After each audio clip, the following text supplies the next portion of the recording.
Hi guys, and welcome back. I'll apologise straight away because I am still full of the lurgy, so sorry if I sound really snotty.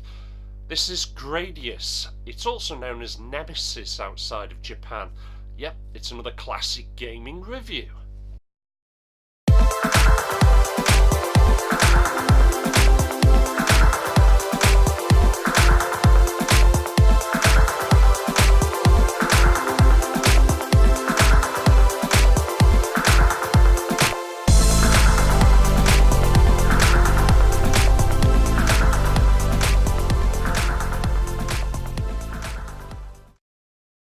Right, Gradius or Gradius, I've already mentioned it was known as Nemesis outside of Japan, is a game that was developed and published by Konami, and Japanese names and their pronunciation, how I've missed it.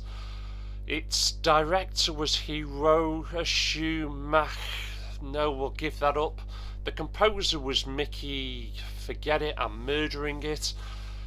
It was, as you can see, came on numerous platforms. We are going to be taking a look at the NES version, but as you can see, ranging from the ZX Spectrum to the Commodore 64, right the way up to the Windows and the PlayStation Network, and almost everything in between. It was released back in 1985, and this is a fantastic shooter. There is 13, or if you like 14 games in the main series, but the original game, a game called Scramble back in 1981, has actually been implied to be the spiritual predecessor of this game. Now for those of you with a keen eye then, you would have noticed the fantastic salamander is also included in this game series. But wait, it doesn't finish there. There has been 2 spin-off games. The first is Gradius. Now this is a game that started in 1988, similar to Gradius, or Gradius, I keep pronouncing it different, I know, but with a more cartoony setting. The second game is Ep146 from 2007, and it is basically a newer take on the Gradius or Gradius game. Well, there you have a little bit of background information there on what is a fantastic series. I am going to start calling this Gradius from now on, so if that pronunciation is wrong, you're just going to have to shoot me. Anyway, just to give you the last little bit of details, you are basically controlling a ship called the Vic Viper, and you must defend yourself from various alien enemies, and that's it. There's no real story in this as such, especially in the very early game, so as usual it's going to get that classic 8 out of 10.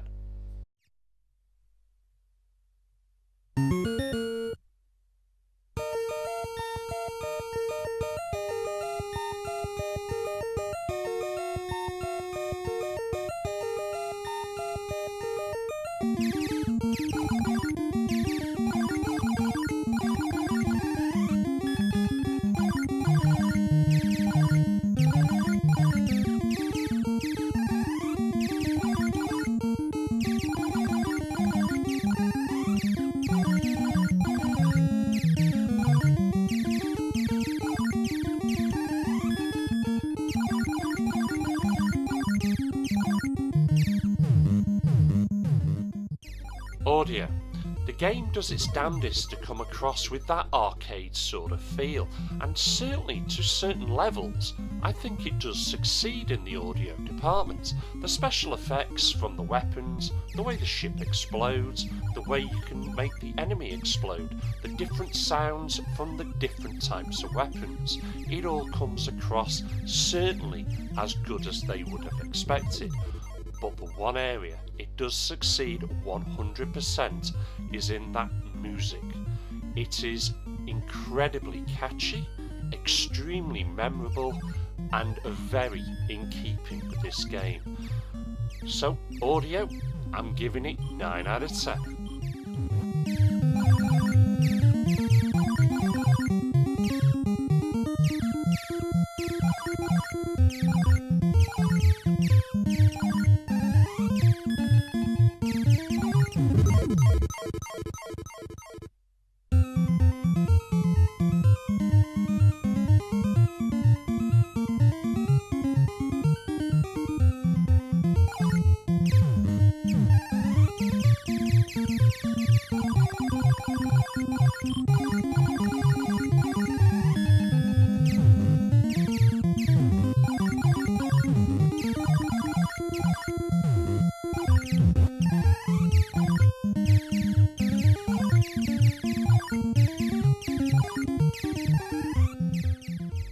controls?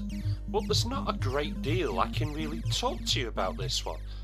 The controls are more than adequate. It's up, down, left and right and, well, press fire. And that's really it in a nutshell. You have got another button to use your weapon bar at the very bottom, but I'll get to that more in gameplay. So, for controls, it's going to get 8 out of 10.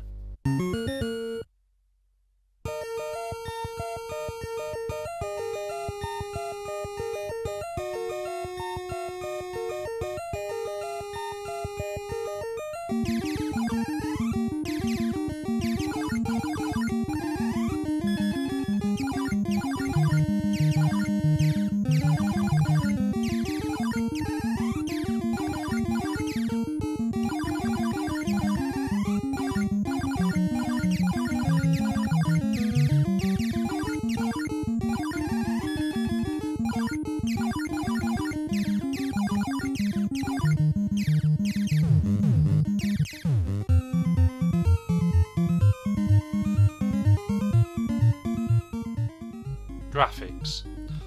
This is certainly of my era. These are the games that I grew up with, and I have got a lot of fond memories and an incredible amount of nostalgia.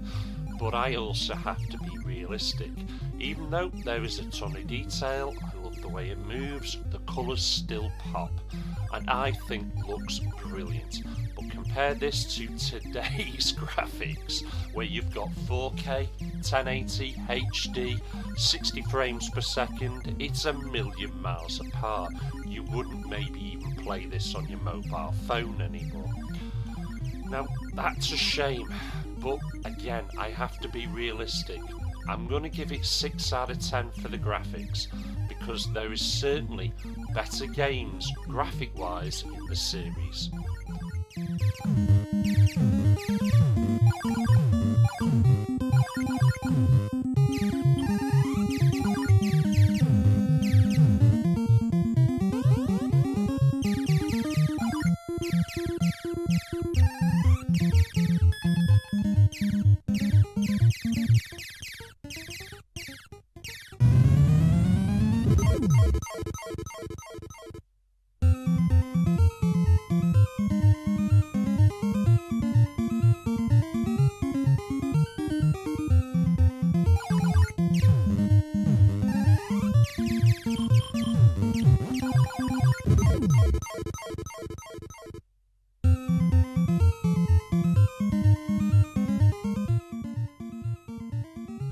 Gameplay.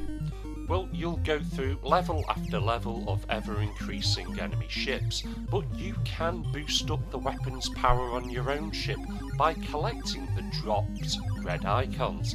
These are left by destroyed red enemy ships, buildings or gun turrets. Collect those and your weapons bar at the bottom will suddenly light up. Collect enough, you'll be able to use the speed up, the missile, the double shot, the laser. You guys get the idea. It's really simple and it works. Collect them, but try to keep them by not getting destroyed. You get destroyed, you'll go all the way back to your basic weapons. You will find that you will get X amount of hours of fun with this game, but it's not the sort of game you're going to be pulling off the shelf week in, week out to play. It has got a repetitive nature, as all shoot 'em ups do have. Again, I have to be realistic, and there is better games in the Gradius series.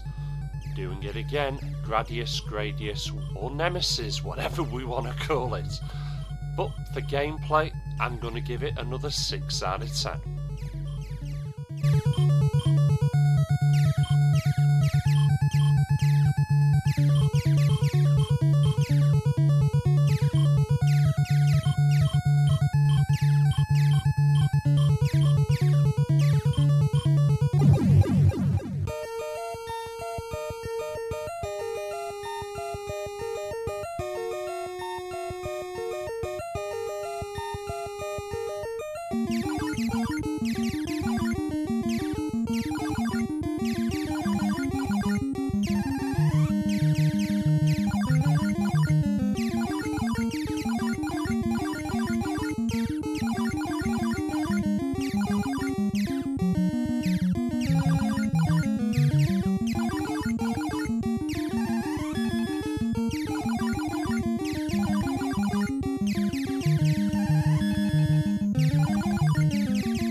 Overall, this is still a brilliant, retro, classic shoot 'em up game. Dare I say vintage? Maybe a step too far. But it is still worthy of a play. It's got a fantastic soundtrack that does bring me back to this game time and time again.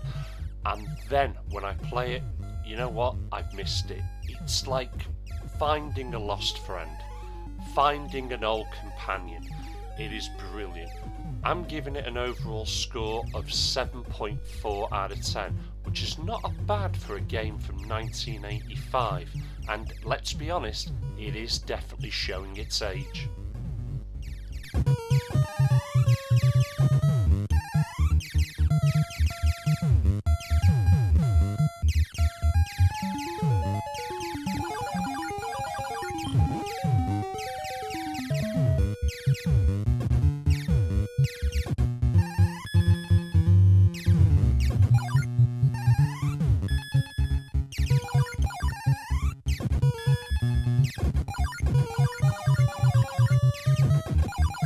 Well, whatever you want to call it, it was Nemesis in Europe. Whether it's Gradius or Gradius, I still can't make my mind up there. This is a fun shooter. And I would have loved to have brought you guys a lot more footage, but I am so full of the lurgy, this is killing me. And I do have a full-time job and a family to look after, but I certainly did want to bring you guys something. I do hope you've enjoyed this. If you're into your classic shoot 'em ups, this is a game you should have at least played once, and maybe consider adding it to your collection. It does come recommended. There is better games in the series, and I might try to get round to showing you guys those as well.